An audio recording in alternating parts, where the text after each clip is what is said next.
right. Sanjay Singh, to bring you in, the BJP would really want this because especially in the state of West Bengal where certain key states are, where seats are, even, with what Mr. Amitabh Tiwari, there are at least 6 to 7 seats would the BJP would now stand to gain if the TMC and the Congress don't come together. It is the figures that you're showing the data. That shows that BJP's vote share and number of seats are rising and rising, be it assembly election or be it parliamentary election. So is TMC's vote share is rising. Their numbers, of course, have gone down in parliamentary election, TMC's last time. These numbers are actually very interesting. And come assembly elections, both both left and Congress scored 0, which again Mamata Banerjee she has been talking about it. The fact remains on ground reality. If you stitch an alliance, alliances are basically stitched because you think that votes of other political party would be transferred to another political party.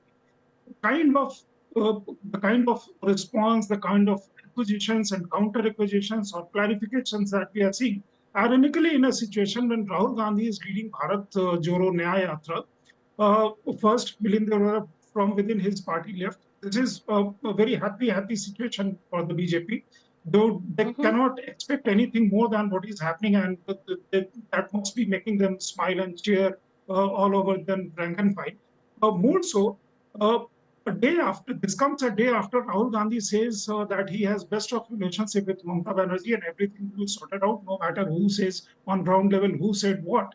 It was actually Mamata Banerjee, not anybody else. And their foremost leader from West Bengal, Adhir Ranjan Chaudhary, somebody who, despite Mamata Banerjee, continues to win from West Bengal.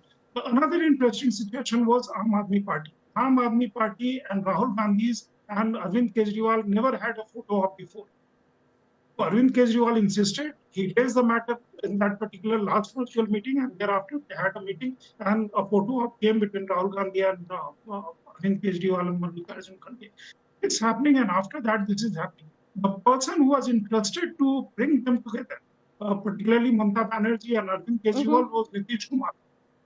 Now, a day after, a news report is published that Nitish Kumar is going to receive Rahul Gandhi in Purnia and join Bharat Joro Nyaya Yatra.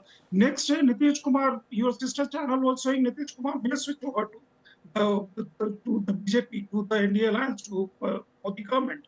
Even your channel had references to that. So that again is a very interesting situation. On one hand, you have Modi who is riding high, and BJP and his supporters riding high on Pran Pratishtha of Ram Mandir. On another hand, you have this kind of situation in India. Rashid Kidwai, I want to bring you in on this, and now coming to the second part of this debate, where Mamata Banerjee also made clear that, listen, it's not just the Congress negotiating, I'm in talks with regional satraps as well. There was already an axis within the India alliance of, say, a Mamata Banerjee, a Samajwadi Party, and maybe the Aam Aadmi Party.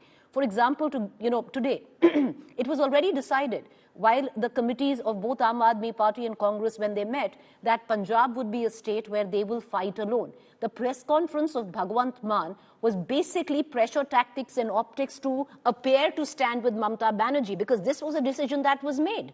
So the Congress is practically now dancing to its own tunes where the yatra is concerned, while the entire alliance around it is crumbling, or new alliances within this alliance are forming. Yeah, that is why, Preeti, I was saying that all is not lost. That you are absolutely right. There is a kind of informal group that consists of TMC, Samajwadi Party, and Aam Aadmi Party. They are going to act in tandem, and they are pressurizing Congress. And Congress also recognizes the basic grudge of Mamata Banerjee is that Mallikarjun Kharge is not being given that kind of importance that she wanted it to be. She wanted him to become a prime ministerial phase, then she wanted him to become an India bloc leader, chairperson, but that didn't happen. So Mamata's contention is that Mamata understands Congress very well. Her understanding is that if Rahul Gandhi and Sonia Gandhi are so much concerned about owning the political leadership of the party, they must come out and they must try to salvage this situation. And that is what I'm saying. Next 24 hours or 48 hours are extremely crucial. If there is some kind of telephone call or some kind of outreach towards Mamata, then things will become all right. Because Preeti, we must remember, this is not, India alliance is not due to mutual affection or some kind of political ideology. It is compulsion, because all of them are the receiving end from Mr. Narendra Modi-led BJP. That's the long and short of it. But Rashid Kidwa, it's not about the next 24 hours are crucial, because a phone call might happen in the next 24 hours. Rahul Gandhi himself is going to be in the state of West Bengal, and his yatra will be passing tomorrow or entering the state of West Bengal, and there will be no Mamata Banerjee, because she says she was never given any invitation at all to join him. Away from that, and this is where I'd bring you in back, Ms. Mukherjee. And the question I want to ask you, Shikha Mukherjee, is when Mamata Banerjee says that the Congress is not the only one negotiating, she's in touch with regional satraps, does that actually mean that the Congress is going to be sidelined and Mamata Banerjee now might look at forming this entirely new axis, or it was just said because a question was asked on the larger India alliance? As far as Mamata Banerjee is concerned, she has been in conversation for a pretty long time with all the regional satraps on how to fight the BJP and how to fight it separately and jointly in their own spaces. What she has been saying and what she has been very consistent about is that each party on its own turf should take on the BJP, and it's only in the post-election situation that a formal structure like the India Alliance should negotiate on how to deal with the situation. Because as she's very correctly saying, and as Mallikarjun Kharge actually said, first we have to win. So I think that Mamata Banerjee's position today is consistent, A, with what she has been arguing in the past. Her discussions with regional parties is something which has been ongoing for well over 2 years. And if you recall, before the India Alliance came into existence, before it was imagined into existence, there were very strong efforts by AAP and Mamata Banerjee to create a kind of understanding between the regional parties on a state-by-state basis. So I think that the Congress has probably made the mistake of believing that the India Alliance, as it exists today, was imagined into existence by the Congress. It was not. Right. But Shikha Mukherjee, one very quick question, and if you can shortly answer that, would you see Mamata Banerjee joining in the yatra as it enters Bengal tomorrow? I think it is unlikely. She is physically not in a position to do so.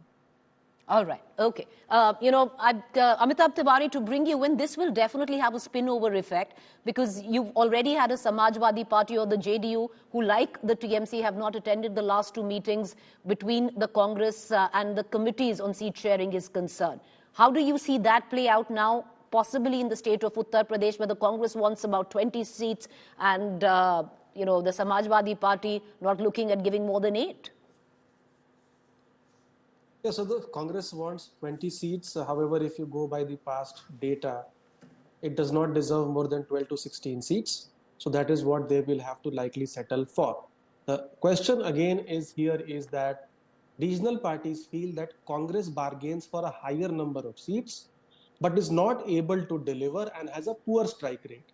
The glaring examples being Tamil Nadu and Bihar and even UP 2017 earlier. So they do not want to give a high number of seats to the Congress party, fearing that they would lose on majority of these seats and pull down the alliance seat tally and vote share. So that's a challenge for any regional party. With respect to Bihar, we don't know what Nitish Kumar is trying to do, what is in his mind. We don't know. If the alliance continues, then also there is likely to be problems, because JDU won on 12 seats where the RJD finished as the runner-up. So who should get that seats? See, the formula for seat distribution has not yet been finalized or formed up by the India bloc parties. And it's a very tricky formula, whether Right. to use the principle of natural justice, whether to use Vidhan Sabha and Lok Sabha elections as well. Vidhan Sabha elections are very different from Lok Sabha, correct? So that is the problem, and that is where India Okay. Alliance wasted these 2-3 months, wherein at least they could have brainstormed and agreed to a common formula. Now the formula Right. itself is not clear. Everybody is running in different directions. Well, And that's why formulas have these been problems given, are arising. but they haven't been accepted. That's the big question there. But having said that, Sanjay Singh, apologies, needed to come to you, but we've run out of time. But it's a conversation that's going to be carried through over the course of the next few days. Well, today could be possibly, where optics are concerned, the first major blow to the India alliance and a wake-up call for the Congress. Mamata Banerjee has decided she will go it alone in the state of West Bengal. Is it just posturing? Doesn't quite seem so. The Congress still maintains it is. Well, Rahul Gandhi's yatra will be passing through West Bengal from tomorrow. What happens thereon, we'll keep you posted. Thank you for joining us.